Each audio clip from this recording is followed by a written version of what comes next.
Si Vice President po, mga kababayan, ay nagregalo na naman kay PBBM ng isang awitin para sa birthday raw ng ating Pangulo.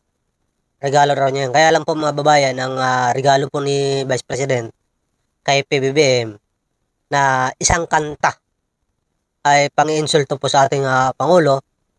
Bakit pang-insulto? Kasi po, unang-una, napaka-pangit niya kumanta. Tapos sentonado pa. Right? Kinantahan po niya ang ating Pangulo ng nakaka-insulto mga kababayan sa harap ng mga Filipino community doon sa Tokyo, Japan. At saka pagkatapos sa Tokyo, Japan, pumunta po siya sa ibang bansa pa at kinanta niya ulit doon mga kababayan ang ginawa niyang kanta. Alam ko hindi naman siya nag-compose niyan eh. Kasi binabasa niya sa cellphone. Diba, pag ikaw ang nagsusulat, sa papel mo dapat sinusulat yan, hindi sa cellphone. Para ma-feel mo talaga na ikaw ang sumulat. Ibig sabihin, yung kanta na yun, hindi siyang sumulat, isinend niya lang sa kanya, at saka niya binasa. Pero hindi po yan magte-trending. Bakit? Kasi po, sintonado po yung kumanta.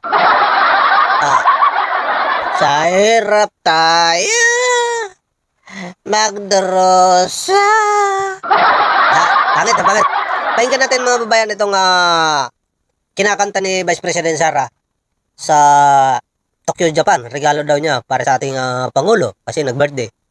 Pero mga babayan, lilinawin ko po, itong kanta niya po ito ay batikos po ito dahil sa nangyayari mga babae sa Pilipinas. Pahiwatig sa kapalpakan umano ng gobyerno. Ito yung kanya kinakanta. Pakinggan natin. Tama, but make it artistic. Tila yan ang tema ng regalong kanta ni VP Sara sa dating katambal na si PBBM. At ang lyrics, pahiwatig umano sa kapalpakan ng gobyerno. Narito ang agenda report ni Joan Manalo. Sa dilim tayo isinitan, sa hirap tayo nagdurusa, sa ganas sila sa kayamanan, taong bayan, binulog sa parusa. Ito ang handog na kanta ni VP Sara para kay Pangulong Bongbong Marcos. Anya, regalo niya ito sa hirap tayo isinilang. Wala, sablay. Pangit ang kanta, hindi ko na-feel. Tatapos lang nakaarawan ng Pangulo noong September 13. Sinulat ko ito na mga 2.5 weeks. Hindi siya umabot sa birthday. Kasi sinulat ko pa siya na ulit pa hanggang nabuo siya ng maayos. Ang lyrics ng kanta, tila nagpapahiwatig ng estado ng bansa sa ilalim ng pamumuno ni PBBM. Kami ay apoy na hindi mapatay, habang ng matapang, sabay-sabay sigaw ng bayan, lumaban na mga sakim. Inawit ito ni VP Sara sa harap ng Filipino community sa Tokyo, Japan, kung saan sinabayan din siya ng mga ito. Mga bulok na pangako palasyo inatong sa ating buto, itinago sa kasinungalingan, hayaan natin pinagpalit sa ito. Parang nangangadi. Alam niyo yung nangangadi? Yung kung sa Tagalog pa, parang nag-rosaryo ng amo namin. Diba? Parang ganun eh. Tuloy natin. At muli niya rin itong kinanta sa pagpunta niya naman sa Filipino community sa Nagoya.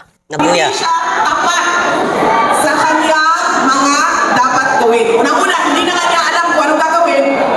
Kinumpara niya rin ang pag-aresto sa kanyang ama na si FPRRD sa pagpapauwi kay Ako Bicol Portales Representative Saldico, na dawit din sa flood control scandal. Bakit hindi nila mapapalik si Saldico sa Pilipinas?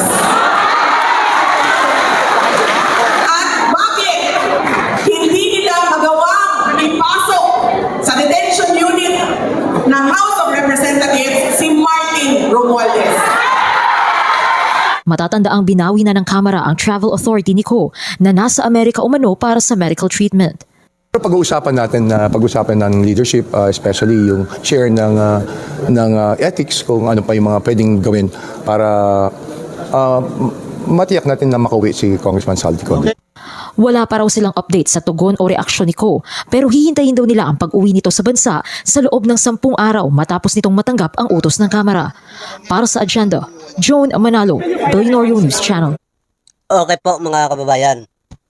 Si Saldico po, umalis po mga kababayan ng bansa nang wala pong nakakalam bukod sa kanyang pamilya.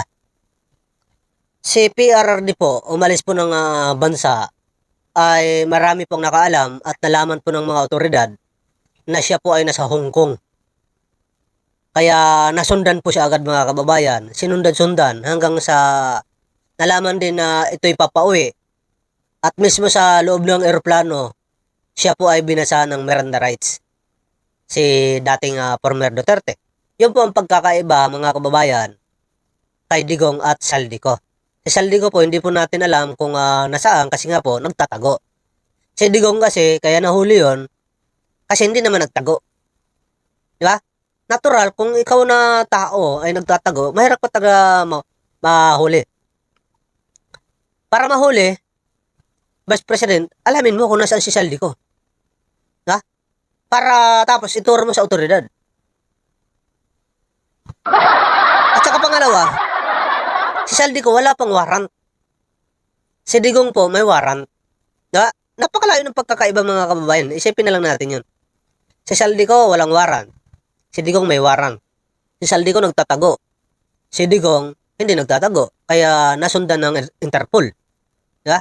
Yun po mga kababayan ng pagkakaiba sa dalawa. Kaya hindi dapat kinukumpara ito ng ating ikalawang Pangulo ang pag-aresto kay PRD at saka sa pag-aresto dito sa pagpapauwi kay Saldico.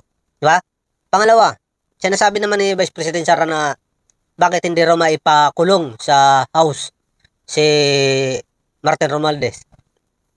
Si Martin Romualdez po, wala pa pong investigasyon na nagaganap sa House. Kaya hindi pa po siya makontempt.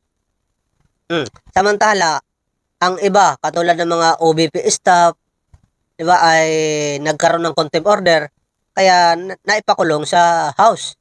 Yan na naman po ang pagkakaibang mga kababayan.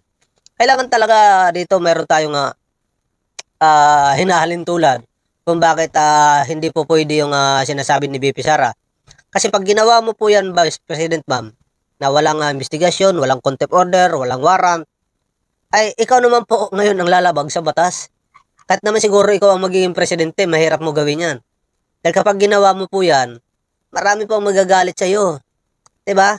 Gagawa ka ng hakbang na wala sa batas. Ede, ang tawag sa iyo diyan, diktadorya na. 'Di ba? Papayag ka ba na tawagin ka ng ganyan hanggang sa magalit ang taong bayan at mapilitan ka patalsikin sa palasyo? 'Di ba? Pangalawa, ang mga otoridad natin susunod lang naman yang kapag ang mga desisyon ay naaayon sa batas. Kapag ito po ay lumabag sa batas, ay hindi na po yan susunod ng mga yan. Kaya mahirap po talaga yung sinasabi mo. Hindi ko maintindihan kung bakit pinipilit mo yung mga ganyang bagay, Vice President Bang. Alam mo naman na hindi naman ikaw ang masisira, kundi si Marcos.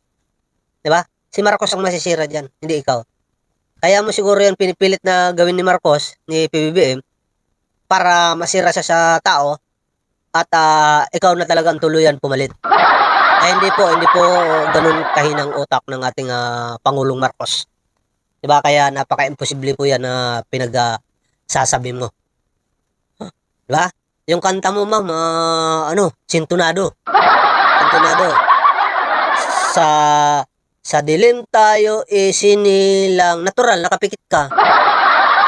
Sino ba naman ang isinilang sa liwanag kung ikaw naman ay nakapikit at saka walang kamuwang-muwang, di ba? Hindi ka pa nakakakita. Mabuti sana kung ikaw ay isang kambing. Mabuti sana kung ikaw ay kahit nga siguro kambing pag isinilang di pa nakakakita yan di ba? Pangit Ang pangit ng kanta ni Vice President, sintonado. Mga kababayan, napakasintonado.